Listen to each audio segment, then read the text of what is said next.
জৌলুস হারিয়ে কিছুটা মেরমেরে, ধ্রুপদী লড়াই অনেকটাই একপেশে। তবে মাঠের বাইরে ভারতীয় মিডিয়ার হম্বিতম্বি ঠিকই আছে মাঠে প্রশ্নবিদ্ধ ক্রিকেটারদের আচরণ, কিন্তু বাস্তবতা ৩ দিনেই সিডনি টেস্ট হারল টিম ইন্ডিয়া। এ শুধু জয় নয়, যেন অস্বস্তির লু হাওয়াকেও থমকে দেওয়ার চেষ্টা। টানা 4টা বর্ডার গাভাস্কার ট্রফি আর 1 দশক পর এমন মুহূর্ত পেয়েছে অসিরা। বাড়তি যোগ হয়েছে টেস্ট চ্যাম্পিয়নশিপে ফাইনালে জায়গার আনন্দ, উদযাপনেও তবু শালীনতা। বিপরীতে ভারতের স্বপ্নভঙ্গ।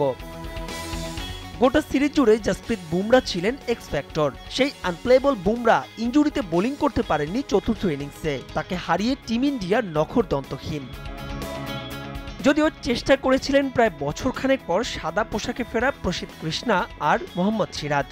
দ্রুত স্যাম কনস্ট্যান্ট, মার্নাস ল্যাবুশেইন আর স্টিভেন স্মিথকে তুলে নিয়ে ম্যাচ জমার আভাসও দিয়েছিলেন কৃষ্ণা, কিন্তু গোটা সিরিজ জুড়ে নিজেকে হারিয়ে খোঁজা উসমান খাওজা, অভিষিক্ত ওয়েবস্টার আর ফর্মে থাকা ট্রাভিস হেড, নিরাপদেই জয়ের বন্দরে অজিরা।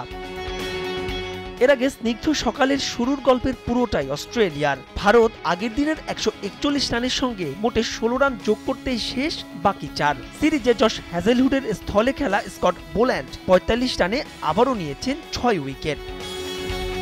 অবশ্য 3-1 বলে যতটা সহজ মনে হয়েছে অস্ট্রেলিয়ার কাছে, সিরিজটা ততটা সহজ হতে দেননি একজন, ভারতের বুমরা। শেষ ইনিংসে বোলিং করতে না পারলেও তিনি সেরা বোলার। 32 উইকেট নিয়ে ছিলেন অজি ব্যাটসম্যানদের আতঙ্ক।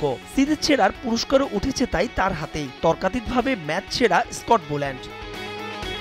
11 জুন থেকে লর্ডসে শুরু হওয়া সাউথ আফ্রিকার বিপক্ষে টেস্ট চ্যাম্পিয়নশিপের ফাইনালের আগে লঙ্কানদের বিপক্ষে আরো 2টো ম্যাচ খেলার সুযোগ পাবে অস্ট্রেলিয়া। আর গেল 2 সাইকেলে ফাইনাল খেলা ভারতকে থামতে হচ্ছে এখানেই।